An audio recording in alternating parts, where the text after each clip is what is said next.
just recently picked up this Jack-Bot Pinball Machine. I've been wanting one of these for a long time. I've never got my hands on one, and this one is in amazing shape for the age of this machine. The Playfield is beautiful. The cabinet is in pretty good shape. I hate when operators drill holes and put them stupid lock bars on. So we have to address that. I'm probably just going to get some nice stainless bolts and put in there and just cover it up. But other than that, like cosmetically, it's in really good shape. This raising target assembly is the Achilles heel of the Pinbot and Jack-Bot machine. This thing is always having a problem with the ball getting stuck on this assembly. So each one has its own separate set of issues, every Pinbot or Jack-Bot that I've worked on so far. But this one here, the ball gets stuck right here at the bottom. So there is adjustment screws that will raise and lower the target assembly so that you can try and level it out. The problem is it's not sitting flush with the playfield. It actually is tilting downward like this. So if you bring the top side up level, it creates a space down here for the ball to get stuck, like so. So if you were to raise it up so that the bottom is level, the ball won't get stuck here, but now there's a lip and it gets stuck behind it. So we have to figure out a way to get this target assembly flush with the playfield. Now I think that there's a design flaw in this game, so we'll have to take a look on the underside to see what's going on. And I think I might do a little modification down there to try and solve this problem. My Pinbot had a really bad issue over there, and I was pretty much forced to add a couple additional screws down there, which solved that problem on that one. I didn't know if I wanted to do this or try to see if I could find a different method, so I'm going to dig into this right now. Alright, I just got this Jack-Bot Playfield all cleaned up, waxed up. I got my 4 layers of wax on here. It's looking beautiful. This Playfield is almost flawless, and I'm really excited about the restoration of this game. I'm getting ready to upgrade all the rubbers on here to Titan rubbers and super bands. I'm playing around with some different combination of those. I do like them both for different reasons. And I just bought a crap load of Titan rubber here, different color combinations, different sizes. So I'm going to slowly start switching all of my games away from the traditional rubber. I really got tired of that black traditional rubber breaking down on me. You know, you can see it wears out fast, and it actually starts creating like this black dust and debris on the playfield. At first I was thinking, man, these games are getting dirty, and then one of my friends brought it up to my attention that it's actually that rubber that's breaking down. I didn't realize that, and the more I started paying attention to it, I was like, man, he's right. You can actually take your finger and wipe it down one of those black rubbers, and your finger will turn black after it's been, you know, on the playfield for a while. So I really like, from a maintenance standpoint, the concept of switching over to these Titan rubbers and super bands. And also, I'm loving the fact that we can give it a whole new look with the different color combinations, and it's going to be really, really cool. It is a lot more money up front, but I think you're going to save over the long run from having to replace your rubbers constantly and the additional maintenance and wear and tear on your game. I'm servicing this Jack-Bot machine, the bottom half. I want to take a few minutes to show you how easy it is to service the drop target assembly on this machine versus Pinbot. There's been so many improvements I've seen from Pinbot to then working on the Jack-Bot machine, which has a very, very similar playfield. It's almost the same playfield. It has a lot of the same gameplay mechanics, but they improved a lot of things, and this drop target assembly is one of them. So this actually utilizes opto boards instead of switches, which is really nice. But also they give you a Molex connector, so you can actually remove the opto board from it, make it real easy for servicing. So we're going to pull that off, and all these little optic sensors in here. Actually, I like to use a pipe cleaner and get in between here and clean all the insides of that. Those sensors, and clean up the whole board with usually alcohol, and clean those pens really good. Alright, so to remove that is actually very easy. There's only a few C-clips back there, and the whole assembly just pops right off, which is really nice. And then you can start getting into the targets themselves. So these are just held in here by like a few C-clips. There's some washers, there's some springs, so just be very careful. Actually, you can just pull these out one at a time if you're a little nervous, and you can clean all this stuff up and put them back in, put one in, remove the other one. That's another easy way to do it for this.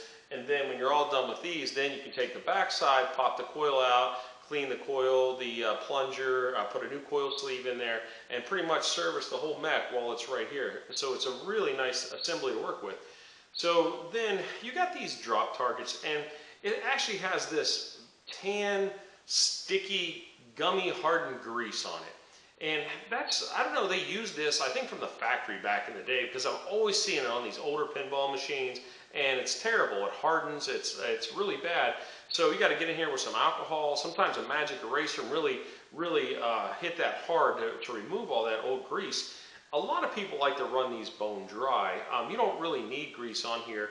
I always make sure that I'll take and polish everything down with Novus 2. If it's something that touches while it moves, it's going to get super polished so that it has a really smooth surface. You don't want any, you want to minimize the friction.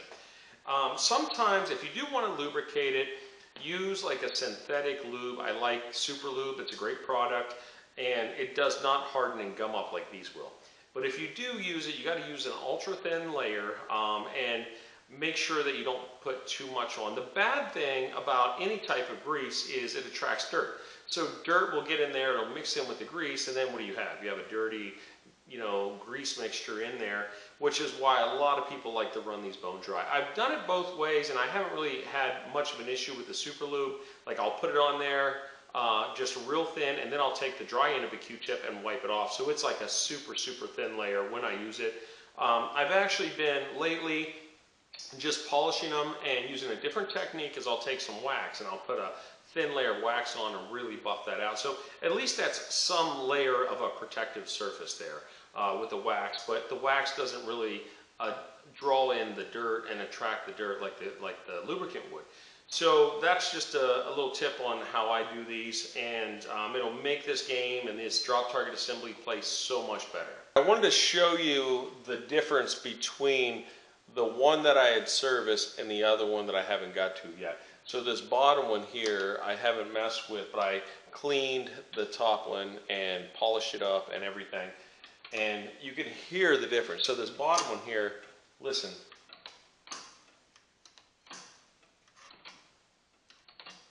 It goes really slow. Actually, it's not even seating down fully. And this top one, listen to how loud that is. So it comes up. It's really loud and snappy and responsive. So this target assembly was working, but I could tell that it was kind of sluggish and it wasn't, snappy like it's supposed to be. So this is part of the routine maintenance. Even if your drop target assembly is working and you're shopping out your game, you want to make sure that you go in here and service this so that you have that longevity, because it's eventually going to just basically break down and stop working eventually, especially with that old grease that they put in there and everything. So you clean that up, and it's really going to bring that drop target assembly back to life again. Here we are at the end. I just finished the shop out on the Jack-Bot Pinball Machine, and I must say it's gorgeous. The machine turned out so nice. It was already nice before, but now it's like perfect. I'm going to point out some of the quick highlights that we did here. The mirror blades, I think, made a big difference on the game. Visually, it kind of looks like it expands the playfield. It kind of adds that reflection. You see kind of the double image. It looks really cool. It ties in with the casino theme. When the lights start kicking on, you get the good light show. It really enhances that. So I'm really digging these mirror blades. The other thing I did was outfit the entire game with Titan rubbers. I did some custom colors here. I put blue over here on the blue side and red on the red side. All the post rubbers on here kind of got color matched. And I did this mini playfield. I'm not really sure if I'm going to keep it like this. This game is going downstairs in my private collection right next to my Bride of Pinball. So I think while it's down there, I'm going to keep kind of tweaking with this a little bit and playing around with some different color combinations and getting it just right. But right now, this is pretty good for where, where it's at. I did the reds on the post, and I did a few yellows here around the hole to kind of highlight that hole.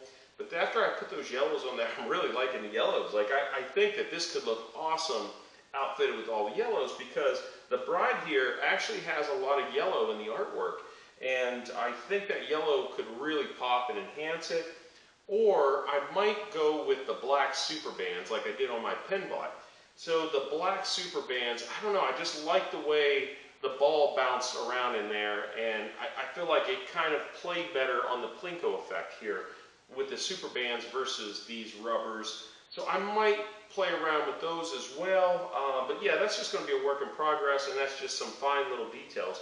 But a quick recap on everything that we did to this machine. It didn't need a ton of repairs. Basically, the drop target assembly, this had your typical issue. The ball was getting stuck there. It was out of alignment. We had to put some additional screws in there because of the design flaw of this thing to kind of level it out with the Playfield because it was sitting crooked. And of course we cleaned and fixed that whole assembly up really nice. So the target and visor assembly is working perfect now. The ball doesn't get stuck at all. The drop targets on this was working, but they were really sluggish. So I tore down like the whole drop target assembly, cleaned everything up, polished everything, and put it back in, and it's very snappy and it plays really good now. The flippers, we had to do some adjustment work down there. I didn't really have to rebuild the flippers, but I did put some fresh coil sleeves in there, and I cleaned up all the plungers. I think this had a flipper rebuild kit recently because everything was in really good shape down there, so I didn't do too much with that. Overall, the whole bottom half, every single coil sleeve got replaced. We cleaned every single coil. Normal shop out stuff we did. Of course, we cleaned, and I put 4 coats of wax on the Playfield and polished all the plastics. And this is the result, this beautiful game, and I can't wait to get it down in my basement, and I'm going to shoot the gameplay video down there, so you can keep an eye out for that. And I hope you guys enjoyed this video, and don't forget to hit that like button, and please subscribe to our channel for future pinball videos.